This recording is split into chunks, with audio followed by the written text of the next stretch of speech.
बच्चों, कैसे हैं आप सब? आशा करती हूँ आप सब अच्छे होंगे, स्वस्थ होंगे। स्वागत है आपका इस कक्षा में। आइए आज हम पढ़ते हैं हिंदी व्याकरण का पाठ 17 कहानी रचना। सेठ और बंदर मतलब कैसे हमें कहानी लिखनी होती है ना, चित्रों के आधार पर।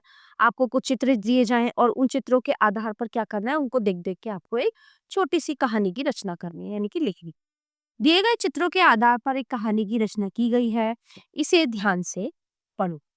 एक सेठ ने एक बंदर पाल रखा था। ठीक है, सेठ बंदर को बहुत बुद्धिमान समझता था। एक दिन जब सेठ सोने जा रहा था तो उसने बंदर को सिखा दिया कि वो उसे पंखा चलता है, यानी कि उसकी हवा करता रहे। सेठ सो गया और बंदर पंखे से उसे हवा करता रहा। तभी एक मक्खी आकर सेठ की नाक पर बैठ गई। बंदर ने तेज पंखा करके उसे उड़ा दिया, लेकिन वह फिर से आकर सेठ की नाक पर बैठ गई। बंदर के बार बार भगाने पर भी जब मक्खी नहीं भागी तो बंदर को बहुत गुस्सा आया। बंदर ने सोचा इस मक्खी को मारना पड़ेगा।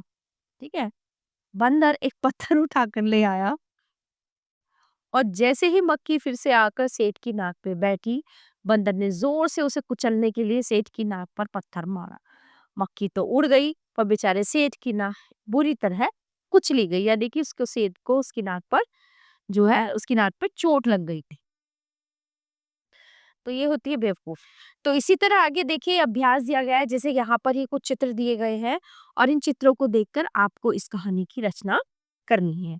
ठीक है प्यारे बच्चों, ये पाठ यहीं पर समाप्त होता है। आशा करती हूँ आपको अच्छे से समझ आया होगा। मिलते हैं अगली कक्षा में। धन्यवाद।